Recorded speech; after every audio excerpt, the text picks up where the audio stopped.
90-50 കുടുംബമുണ്ട് ഇപ്പോ. അൽഹംദുലില്ലാ 2000 ചില്ലാനും കുടുംബത്തിന്റെ കല്യാണം കഴിഞ്ഞ 10 ദിവസം കടവില്ല, ഒരു വിഷമവുമില്ല, ഒരു ബുദ്ധിമുട്ടാണ്. നിങ്ങളെ ലേബർഷോലൊക്കെ ഒരു പണിയില്ലായിട്ട് കുട്ടികളെ കെട്ടിച്ചടക്കാൻ എന്നിട്ട് കരുതരുതട്ടാ. നമ്മൾ വന്നു നോക്കാണ് പാടന്തരം മറിച്ച് ഞാനും ചെറിയ ദർശനാണ്.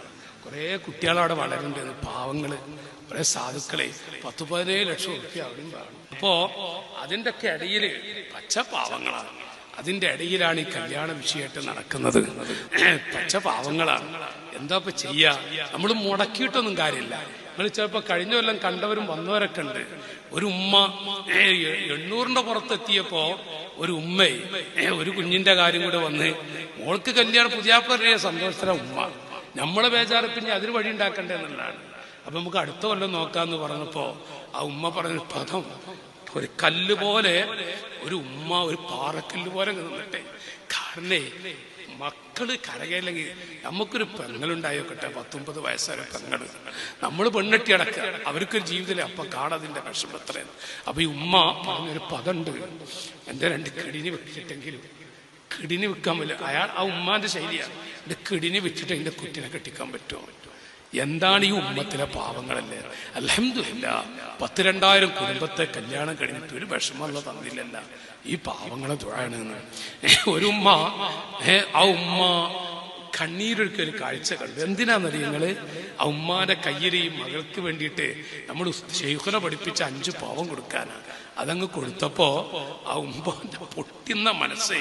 അപ്പൊ എന്താ ചോദിച്ചപ്പോ, എന്റെ മോളെ പ്രസവിച്ചിട്ട് ഇന്ന് വരെ ഒരു മോതിരം എന്റെ കുട്ടി ധരിച്ചിട്ടില്ല. ഈ ഉമ്മത്തിൽ അങ്ങനെ കുറെ ഉണ്ട്. ഒരു പെൺകുട്ടി വാപ്പ മരിച്ചു, ഉമ്മ എന്നൊരു തണല് അങ്ങനെ വളർന്നു വന്നു. എന്താ ചോദിച്ച ചെറ്റപ്പരെ പാടികൾ എന്നൊക്കെ പറയുന്നു, കോട്ടേസുകളെ. അപ്പം ആൺകുട്ടികൾക്ക് പോയി പെണ്ണു നോക്കാനൊക്കെ മടിയും വരുന്നു. ഇതൊക്കെ ഈ പാവങ്ങളെ ദ്വാ കൊണ്ട് കിട്ടുന്ന തന്നെയാണ്. അപ്പോ ഈ പെൺകുട്ടി ഇങ്ങനെ വളരെ പ്രായപൂർത്തിയും കഴിഞ്ഞു, 19 വയസ്സും കഴിഞ്ഞ ഒരു പെണ്ണ് ഉമ്മങ്ങനെ ദ്വാരക്കും, എന്റെ മോൾക്കൊരു പുതിയാപ്പിളക്ക് ജീവിതം എന്നിട്ട് മരിക്കാൻ. പക്ഷേ ആ ഉമ്മയും കൂടി അങ്ങ് മരിച്ചപ്പോഴേ ഈ പെൺകുട്ടി പാടന്തര മർക്കസിലേക്ക് ഒരു കുറിപ്പ് കൊടുത്തു വിട്ടിട്ടുണ്ട്. ഒരു കുറിപ്പ് എന്താണെന്നറിയോ? ഉപ്പാന്റെ മുഖം കണ്ടിട്ടില്ല, ഉമ്മയും കൂടെ പോയി, ഞാനേ ഉള്ളൂ, എനിക്കൊരാങ്ങളെ ഇല്ല, ഒരു ജ്യേഷ്ഠത്തെ അനുജത്തി ഒന്നുമില്ല, കുടുംബ വീട്ടിൽ ഇത്രയും പ്രായമുള്ള ഒരു പെണ്ണല്ലേ, ഞാൻ താമസിക്കും ഒരു ഭാരമാകും. കാരണം കുടുംബം എന്ന് പറഞ്ഞാൽ അവര് താമസിക്കാൻ വകുപ്പില്ലാതെ കൂരകൾ താമസിക്കുന്നവരാ. അപ്പൊ ഈ പെൺകുട്ടി എഴുതുക, റസൂലുള്ള പൊരുത്തപ്പെടുന്ന വിധത്തിൽ മരിക്കാൻ ആത്മഹത്യ ചെയ്യാനോ മറ്റോ വല്ല വഴി ഇസ്ലാമിലുണ്ടോ? ഇങ്ങനെ കുറെ പാവങ്ങളുണ്ട്. അൽഹംദുലില്ലാ അവർക്കൊക്കെ ഉള്ള ജീവിതം കൊടുത്തു, അള്ളാഹു ഖബൂലാക്കട്ടെ. ഈ വരുന്ന ഏപ്രിൽ 5-ാം തീയതി ഷെയ്ഖിന് ഡേറ്റ് തന്നിട്ടുണ്ട്. 10-950 പാവങ്ങളുടെ കല്യാണമാണ്. നിങ്ങളെ വൈക്കൊക്കെ ഒന്ന് വരുമോ? ഞങ്ങൾ ക്ഷണിക്കുകയാണ്. അടുത്ത ഏപ്രിലാണ്, കുറെ മാസം ഉണ്ട്. അടുത്ത ഏപ്രിൽ 5-ാം തീയതി ഒന്നും ആയിട്ടില്ല. നമ്മൾ അലല്ല കുടുക്കിയിട്ടില്ല കേട്ടോ ഇതുവരെ. എല്ലാ പ്രവർത്തകരും ദ്വാരക്കുന്ന സംഘടനാ കുടുംബം മൊത്തം ഇറങ്ങിയിട്ടുണ്ട് ജില്ലയിലെ. പാവങ്ങളാണ് അല്ലാഹു പ്രവർത്തകർക്കൊക്കെ സ്വർഗം കൊടുക്കട്ടെ. ഒരു നല്ല നിയ്യത്ത് വെച്ചിറങ്ങാണ്. ത്യാഗമുണ്ട് ഇതിന്, നല്ല ത്യാഗമാണ്. ഒരു പരമ്പര രക്ഷപ്പെടാൻ വേണ്ടി ചെയ്യുന്നൊരു പണിയാണ്. അള്ളാഹുർക്കൊക്കെ ബർക്കത്ത് കൊടുക്കട്ടെ. 4-5 മാസമുണ്ട്. എന്റെ പെങ്ങളെ, ആർക്കും നിങ്ങൾ 5, 25, 50 പവനൊക്കെ ഉണ്ടെങ്കിൽ ഒരു മോതിരെങ്കിലും ഒരു വളയെങ്കിലും നിങ്ങളെപ്പോലത്തെ രക്തവും മജ്ജയും മാംസവുമുള്ള ഒരു പെൺകുട്ടിക്ക് ജീവിതത്തിന് വേണ്ടി നിങ്ങൾ മാറ്റിവെക്കൂ. 4-5 മാസമുണ്ട്. നിങ്ങൾ സഹായിക്കണം. ചെറുപ്പക്കാരോടൊക്കെ പറയാം, പാവങ്ങളുടെ ദുആ കിട്ടും.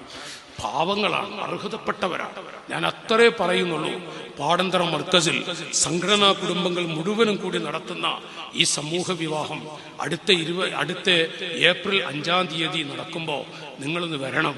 പാവങ്ങളുടെ കരച്ചിൽ കാണാം. ഒരുപാട് ഉമ്മമാരുടെ നെഞ്ചു പൊട്ടിയുള്ള സന്തോഷത്തിന്റെ കരച്ചിൽ കാണാം. മോളെ നിക്കാഹ് നടക്കുമ്പോൾ നെഞ്ചു പൊട്ടിയുള്ള കരച്ചിൽ. നിങ്ങൾ വരണമെന്നും നിങ്ങൾ ആ പാവങ്ങളെ സഹായിക്കണേ എന്നും ഓർമ്മപ്പെടുത്തിയിട്ട്